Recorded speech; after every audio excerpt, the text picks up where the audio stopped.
मनोरंजन, इस शब्द को सुनते हैं तो बहुत कुछ और भी मन में घटित होने लगता है।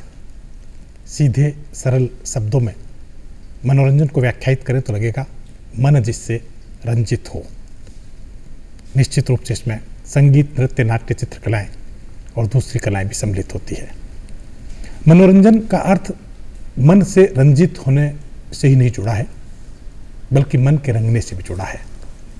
और संगीत की स्वर लहरियां जब मन सुनता है तो किसी और लोक में चला जाता है। अवर्णनीय आनंद की अनुभूति हम लोग करने लगते हैं। भारतीय संगीत दो रूपों में रूपायित हुआ है, शास्त्रीय संगीत, लोक संगीत। लेकिन शास्त्रीय के भी दो और रूप हैं, जिनमें एक संगीत सुगम है और दूसरा शुद्ध शास्त्रीय है। शुद्ध शास्त्रीय संगीत की बात करें तो ध्रुपद का नाम पहले स्थान पर आता है। ध्रुपद माने नाद, ब्रह्म से जुड़ा हुआ संगीत। दो शब्दों से मिलकर बना है ध्रुपद, ध्रुव और पद। ध्रुव का अर्थ होता है अटल और पद का मतलब गीत होता है।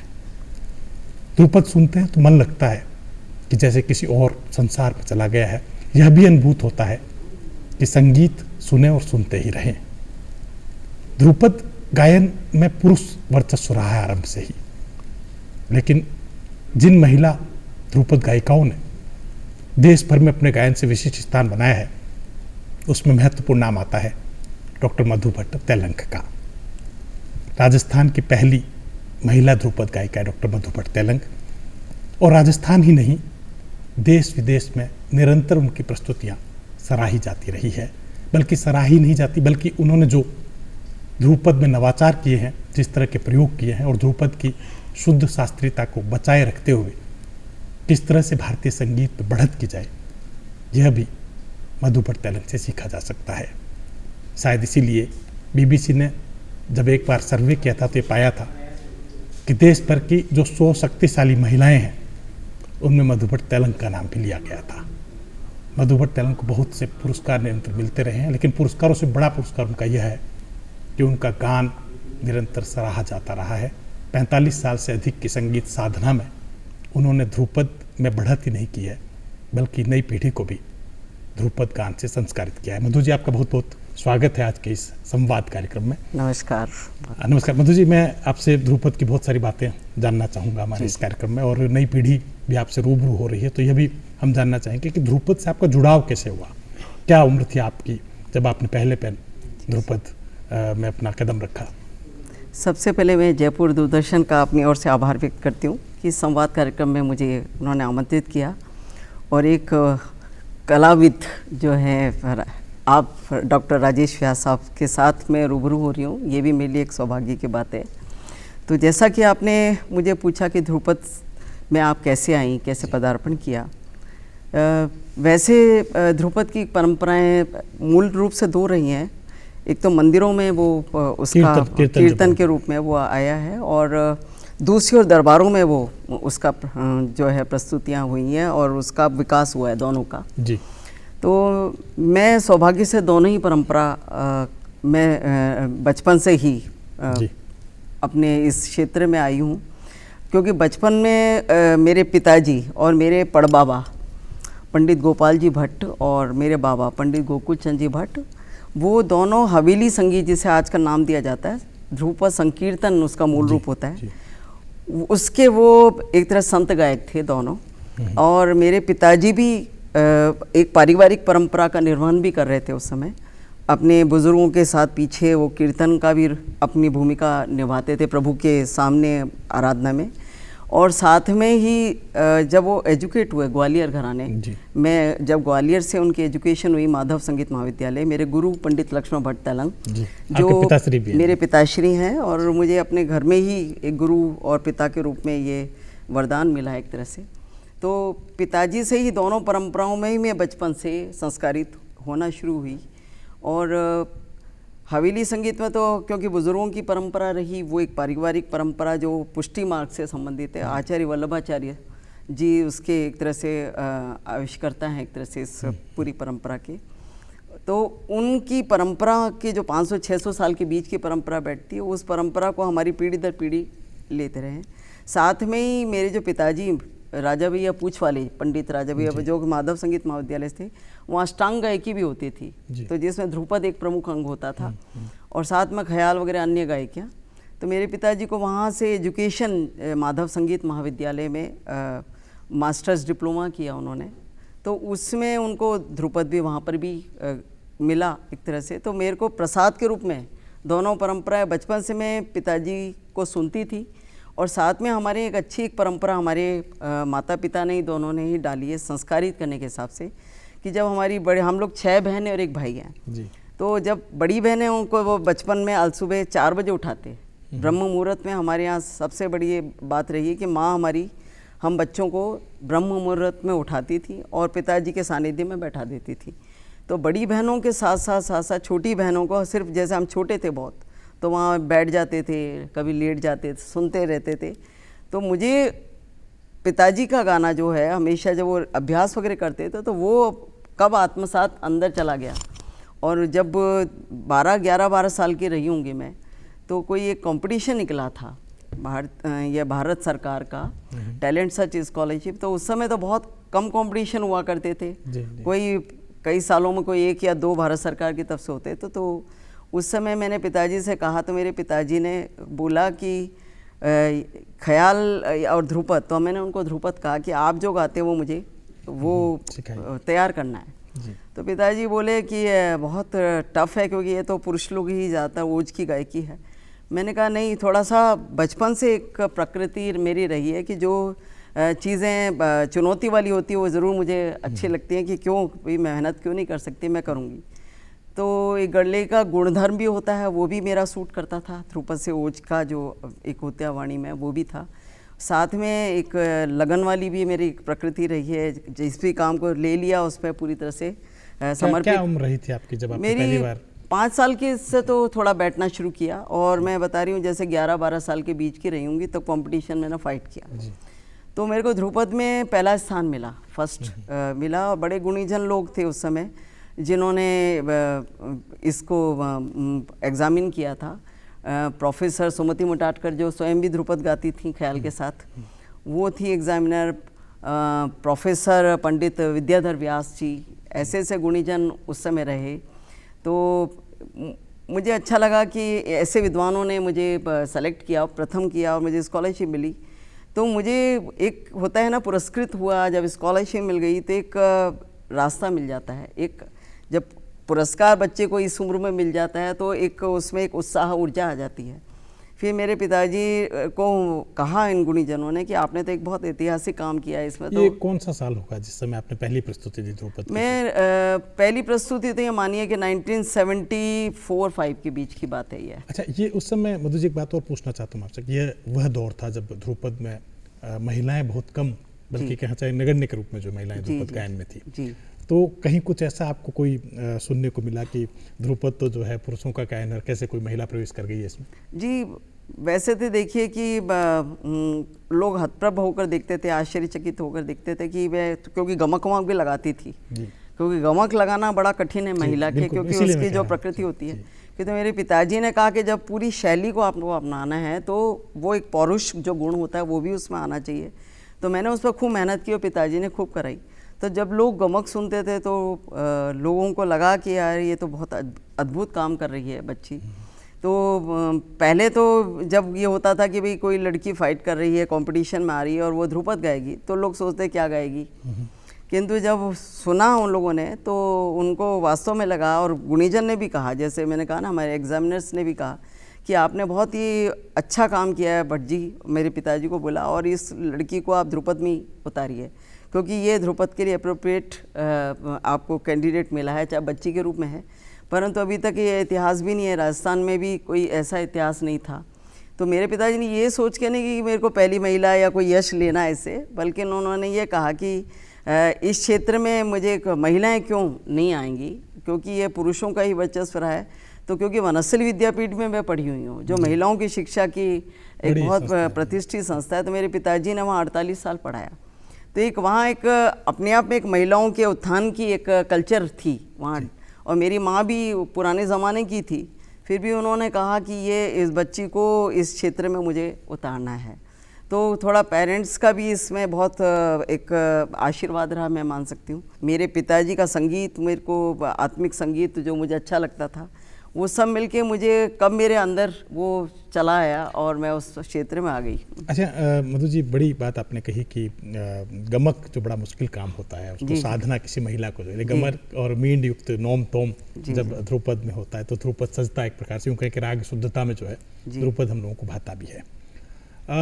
आप जो बता रही थी कि 74-73 में जो आपने जो 73-74 में पहली प्रस्तुति दी, और 77 की जो बात आती है तब ये लगता है कि आप लाल किले से जो है ध्रुपद की प्रस्तुति कर रही होती है, और वहाँ पर भारत रत्न अटल बिहारी वाजपेयी जो है उसको सराहते हैं खास तौर से। जी। तो बिल्कुल प्रस्तुति के तुरंत बाद लाल किले पर प्रस्तुति कुछ समय बाद ही आपकी होती है, तो इसके बारे में थोड़ा सा हम जानना चाहेंगे, क्या कुछ अनुभव इस तरह का रहा और क्या ऐसा अवसर किस तरह से मिला आपको? जो है मैं वैसे मेरे पास एनसीसी थी जी, तो एनसीसी में आरडी कैंप में वनस्थली से कुछ सेलेक्टेड कैंडिडेट्स को लिया गया था। तो क्योंकि मैं एक डांस का भी मुझे बहुत शौक होता था, डांसर भी थी मैं, कथक भी सीखती थी, भरतनाट्यम भी सीखती थी, मणिपुरी भी सीखती थी, राजस्थानी फोक भी सीखती थी, और साथ में मैं गाने के क्षेत्र में भी थी, कुछ रचना धर्मिता कविताएं वगैरह भी लिख लिया करती। तो एक ओवरऑल जो एक व्यक्तित्व था, मल्टीफेसेटेड जिसे कहते हैं, कि तो एनसीसी में ऐसा व्यक्ति बच्चा चाहिए था, उनको एक कैंडिडेट चाहिए था कि जो सर्वगुण संपन्न होकर के प्रतिनिधित्व कर सके आरडी कैंप में। तो मेरा वनश्री से सिलेक्शन हुआ उसमें। तो जब रिपब्लिक डे, हाँ, तो उस समय पहली बार सांस्कृतिक जो कल्चर, जो आजकल झांकियाँ निकलती हैं, वो पहली बार निकली थी हमारे समय में, और राजस्थान का लीड रोल मुझे ही दिया गया था, झंडा लिए आगे मैं चल रही हूँ। तो उस समय वहाँ पर एक कंपटीशन भी बोला गया कि शास्त्रीय संगीत का कंपटीशन है, तो उन्होंने फिर मुझे ही उतारा उसमें, और मैंने फिर ध्रुपदी गाया उसमें भी, और मुझे उसमें स्थान मिला। तो और आए उसमें अवार्ड, फर्स्ट जो अवार्ड मिला तो मेरे जो आइडियल, मैं कभी कभी टीवी में उनका भाषण सुनती थी, भारत रत्न अटल बिहारी वाजपेयी साहब, तो उनका मैंने वहाँ पर भाषण भी सुना, उन्होंने मुझे अवार्ड किया। तो मैं सोची कि इतना बड़ी उपलब्धि मुझे हुई है कि जो मेरे आइडियल के रूप, क्योंकि मुझे लिटरेचर का बहुत शौक रहा जी। तो उनको मैं कई बार सुनती थी। तो सामने जब वो अवार्ड दे रहे थे तो एक मुझे मतलब इतनी दिली खुशी हुई कि जिनको मैं सुनती थी और एक आदर्श रूप में देखती थी, वो आज मुझे अवार्ड दे रहे हैं यहाँ पर। चलिए, ये तो बात होगी शुरुआत की आपकी जो है। अभी आपने बात कही थी कि साहित्य से आपका लगाव रहा है, और मुझे इस बात का इल्म भी है कि आपने बहुत सारी रचनाएं जो है ध्रुपद की खुद भी आपने रची है। लेकिन एक खास तौर से याद आ रहा है कि राम की शक्ति पूजा जी, इसमें राम की शक्ति पूजा में 9 देवियों की जो अर्चना जो राम द्वारा की जाती है, पूजा जो की जाती है, उसको एक खास अंदाज में लेखन के साथ साथ गायन का भी आपने काम किया था, एक नवाचार था, उसके बारे में थोड़ा सा बताएं आप जो है। देखिए, पंडित रविशंकर जी एक ऐसा व्यक्तित्व हैं जिन्होंने हर विधा के कलाकार को अपनी ओर सम्मोहित किया है। पंडित रविशंकर जी मुझे भी बहुत पसंद रहे हैं, वो चाहे सितार के क्षेत्र में, किंतु उन्होंने जो क्रिएशन दिए हैं नई नई रागों के, वो मुझे सदा से अट्रैक्ट करते रहे। जब मैंने उनका परमेश्वरी सुना तो मुझे बहुत ही अंदर तक भाया वो, और मैंने अचानक जब उसका अभ्यास कर रही थी तो अभ्यास करते करते करते एकदम पंचम लगा, तो पंचम एकदम मुझे क्लिक कर गया। हाँ, गा मा धा नी धा पा मा ग रे सा धनी सा रे गा मा धा मा धनी सा नी धा मा ग। तो पंचम जो मींड से एकदम आया तो मुझे थोड़ा सा अच्छा लगा, तो मैंने कहा कि इसमें अपन रचना बनाए, और मुझे लगा कि परमेश्वरी यानी ये देवी से संबंधित है। तो इसमें नव दुर्गा का जब उस समय चल रहा था, जब मैं अभ्यास कर रही थी, तो मुझे लगा कि जो 9 दुर्गा है तो उनके नाम थोड़े से क्लिष्ट हैं। तो पहली दुर्गा कौन सी है, दूसरी कौन सी है, जब हम नव दुर्गा की पूजा करते हैं तो मैंने कहा ये मैं एक कंपोजिशन बना देती हूँ, तो वो हमको क्रमबद्ध याद भी रहेगा जी। और इस राग में जो एक नवाचार जैसी एक दिमाग में आई है, वो भी एक तरह से उसमें साकार हो सकेगा। तो मैंने वो 9 दुर्गा की रचना आप कहें तो थोड़ी सी सुना दूं। जय परमेश्वरी जय परमेश्वरी शैलपुत्री दुर्गावती दुर्गा ब्रह्मचारिणी दुर्गा चंद्रघंटा कुष्मांडा दुर्गा जय परमेश्वरी जय परमेश्वरी शैलपुत्री दुर्गा चंद्रघंटा दुर्गा शैलपुत्री दुर्गा ब्रह्मचारिणी दुर्गा चंद्रघंटा कुष्मांडा दुर्गा जय परमेश्वरी जय परमेश्वरी स्कंद माता दुर्गा कात्यायनी दुर्गा कालरात्रि दुर्गा कालरात्रि दुर्गा महागौरी सिद्धिदात्री दुर्गा जय परमेश्वरी जय परमेश्वरी जय जय जय जय परमेश्वरी।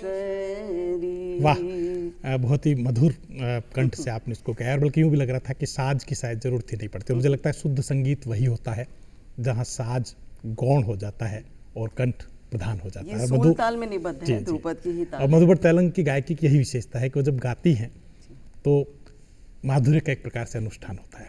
मधु जी, बहुत सारी बातें और आपसे करें, और इससे पहले मैं थोड़ा सा और जानना चाहूँगा, जो लोग नए संवाद से जुड़े हैं देखने से, क्योंकि संवाद कार्यक्रम शुरू हुए कुछ समय हो गया, और जो नए जो उनको बताना चाहेंगे कि मधुपर तेलंग देश की अग्रणी महिला ध्रुपद गायिका है, और ध्रुपद गायिका ही नहीं बल्कि ध्रुपद के बढ़त में जो जिन लोगों ने बहुत महत्वपूर्ण काम किया उसमें मधुपर तेलंग का भी बहुत बड़ा नाम है।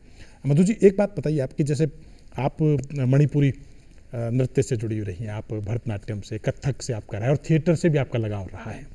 इन सारी विधाओं में जुड़ने के बावजूद ध्रुपद को ही आपने क्यों चुना? क्या लगा ऐसा कि ध्रुपद को ही प्रमुख स्थान देना चाहिए? जी देखिए, कहावत तो ये है कि साधे सब सधे। तो हालांकि मैं मानती हूँ कि ये जो सारी विधाएं एक आपके व्यक्तित्व के चहुमुखी विकास में बहुत इन्होंने अहम रोल अदा किया है। कि जैसे अब मान लो थिएटर से जुड़ी मैं, तो ये कॉलेज के जीवन से ही, वहाँ जैसे हमारे यहाँ रामलीला होती थी तो हमारे वनस्थली विद्यापीठ में जहाँ एजुकेशन लेती थी, तो वहाँ क्या होता था कि मोहल्ले से ही सीताराम बनाए जाते थे। सीता का वेश करके, राम जी का वेश करके, और फिर वो दशहरा का पूजन होता था, पूरा मोहल्ला इकट्ठा होता था। तो जनरली मुझे कभी सीता बनाते थे, कभी राम बनाते, तो मुझे शौक़ लगा, फिर उसका थोड़ा अभिनय भी करना पड़ता था, तो थोड़ा शौक़ वहाँ से लगा मुझे थिएटर का।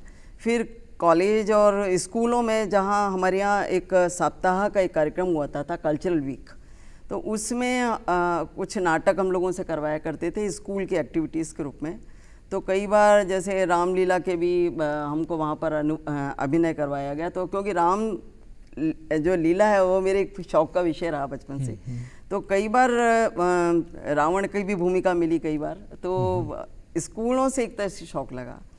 फिर जब थोड़ा सा जयपुर में आई, वहाँ वनस्थली विद्यापीठ से जब मैंने मास्टर्स कर लिया था और जयपुर में आई, तो विजय माथुर साहब जैसे मिले, DN शैली साहब मिले। ये सब उस समय बहुत कम महिलाएं थिएटर में होती थी, तो विजय माथुर साहब ने मैं मास्टर्स कर रही थी 1988 में म्यूज़िक से, यहाँ जयपुर से। वनस्थली से तो मैंने हिंदी लिटरेचर से किया था, और जयपुर से मैंने 1986 में एडमिशन लिया था।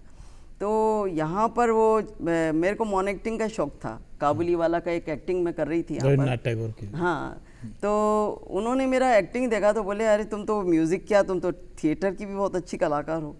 तो उन्होंने मुझे कुछ नाटकों में काम कराया, जैसे ढोला पानी भरे गौरी सिंगार करे, तो उसमें मुझे अभिनय मिला। ये सब मैं करती रही।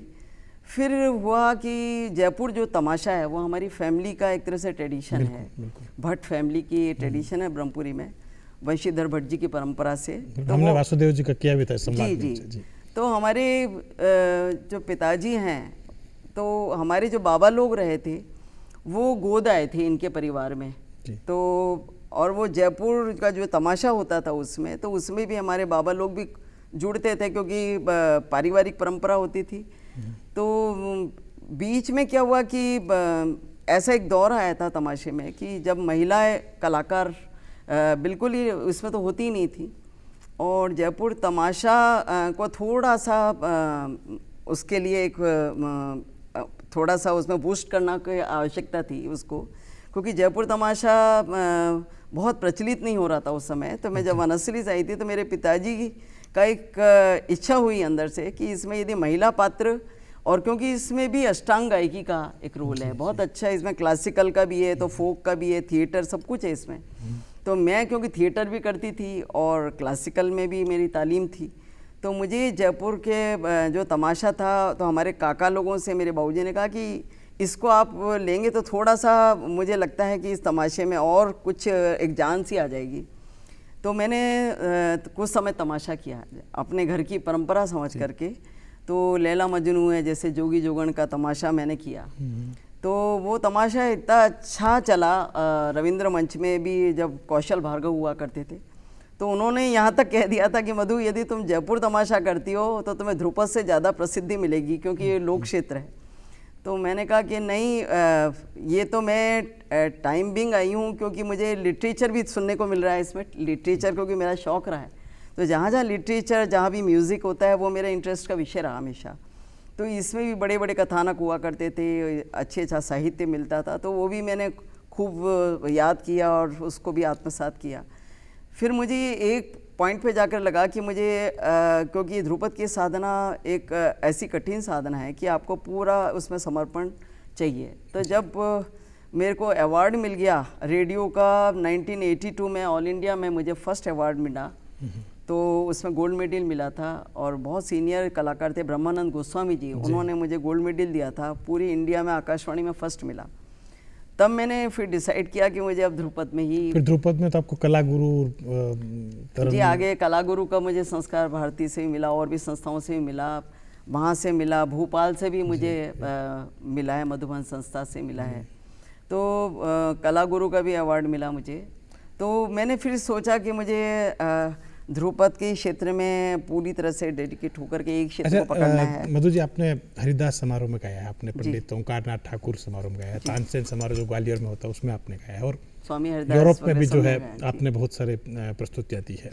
आपको क्या लगता है ध्रुपद को लेकर क्या कुछ लोगों की अपेक्षाएं रहती है कि नवाचार हो या उसमें कुछ इस तरह की राग शुद्धता को लेकर मन जो लोगों का रहता है, किस तरह से पाते हैं आप ध्रुपद को? जो है देखिए, ध्रुपद में देखिए बहुत चुनौतियां भी मैं अब मानती हूँ, क्योंकि ध्रुपद के साथ और शैलियाँ भी बहुत प्रचलित हैं, और क्योंकि ध्रुपद एक बहुत पुरातन, सबसे पुरानी शैली है और विशुद्धता इसमें पूरी तरह से चाहिए होती है, और जब तक तालीम आपकी विशुद्ध नहीं होगी इसमें, जब तक इसको आत्मसात और इसको प्रैक्टिस करना बड़ा मुश्किल काम है।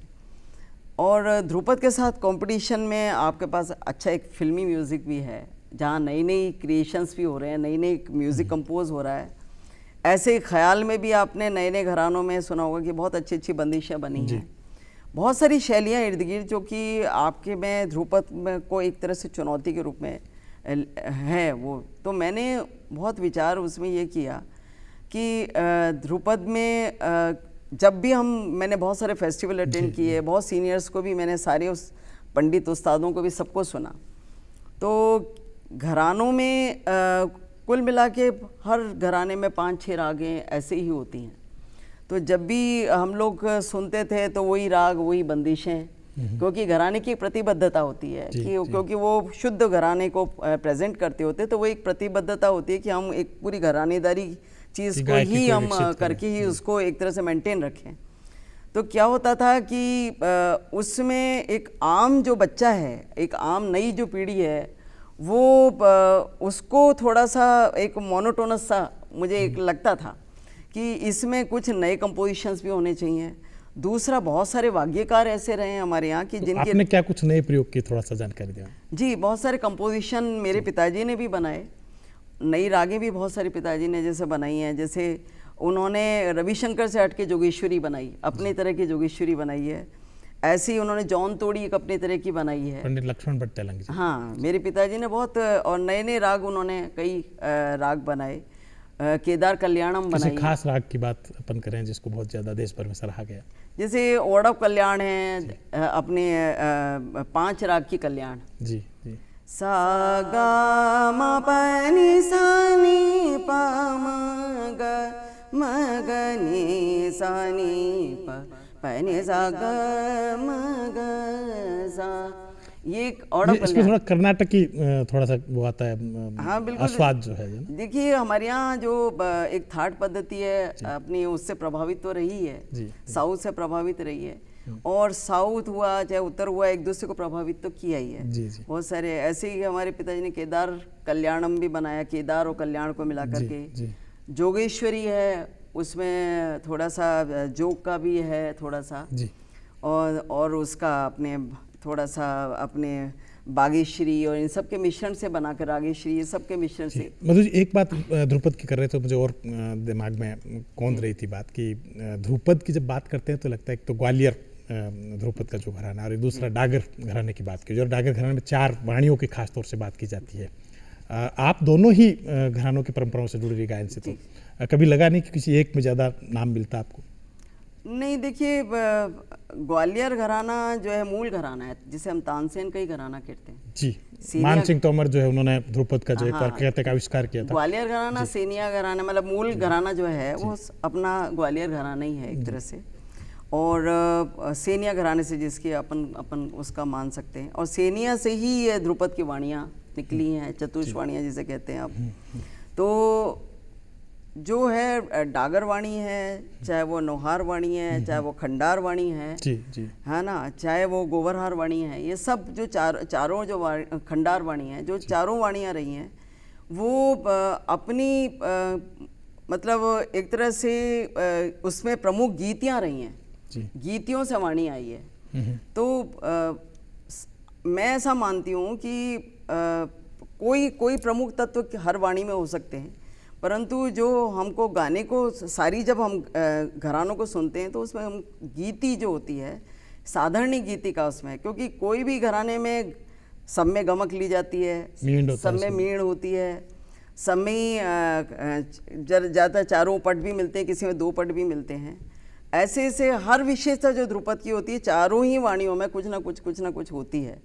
तो मैं ये मानती हूँ कि जैसे साधारणी गीति का जो गायन होता है वो जनरली देखने को वर्तमान में मिल रहा है, तो मुझे तो लगता है कि ध्रुपद में एक खूबसूरती होनी चाहिए। सबसे प्रमुख है रंजयति राग, रंजयति राग, रंज को जन चित्ता नाम स राग कथित बुधई। तो सबसे पहला गुण है रंजन।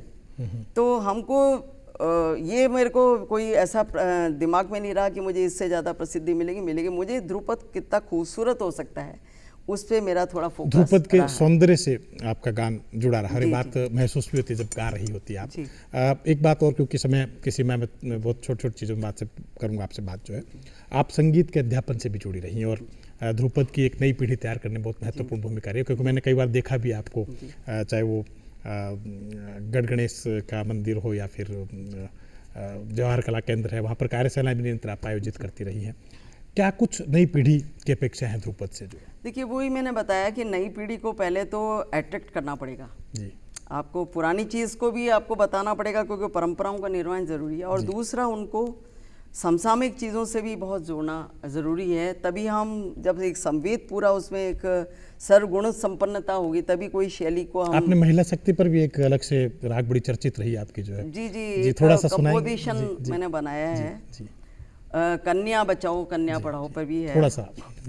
हम कन्या है हमें गर्व है, हम कन्या है हमें गर्व है, हम कन्या है हम धन्या है, हमें गर्व है हमें गर्व है, हम कन्या है, हम माँ बेटी पत्नी बहने हैं, माँ के तन के गहने हैं, हम मन करता है सुने और सुनते रहें। मधु जी, एक बात और बताइए कि आपका जो है अध्यापन के साथ साथ ध्रुपद के विस्तार का संस्थाओं के जरिए बड़ा महत्वपूर्ण योगदान रहा है, और इंटरनेशनल ध्रुपद धाम की स्थापना आपने की, और इससे पहले पंडित लक्ष्मण भट्ट तेलंग जी जो है उन्होंने रसमंजरी संगीतोपासना केंद्र किया, तो इनके बारे में थोड़ी सी संक्षिप्त जानकारी। देखिए रसमंजरी संगीतोपासना क्या अनौपचारिक रूप से 45-50 साल के बीच की है, जब एक छोटी छोटी बैठकों से हमने पिताजी ने शुरू किया था ब्रह्मपुरी में जो हमारा रसमंजरी एक गेटो रोड पे जो मकान है उस पे उसकी छत पे बैठ के पिताजी ने की। तो वहाँ पहले संगीत सभाएं भी खूब सारी होती हाँ थी। बहुत सारी। तो रसमंजरी संगीतोपासना केंद्र खोला, फिर 2001 में इंटरनेशनल ध्रुपद धाम ट्रस्ट की पिताजी ने क्योंकि मुझे इसलिए पता है कि मैं भी उससे जुड़ा जी बिल्कुल, आपको सम्मानित भी हम करके गौरवान्वित हुए हैं और आपको आमंत्रित भी हम लोगों ने किया है। तो उसमें हम लोगों ने 29 अखिल भारतीय ध्रुपद समारोह किए, 100 से भी अधिक ध्रुपद कार्यशालाएं नई पीढ़ी के लिए की हैं। तो इस तरह से हमारा नई पीढ़ी को एक्चुअली, क्योंकि अब जो आगे है हमारी विरासत वो नई पीढ़ी के हाथ है। बिल्कुल। तो हम लोगों ने बहुत सारे नवाचार भी किए, समसामयिक चीज़ें भी की। भविष्य की आपकी क्या योजना है ध्रुपद को लेकर?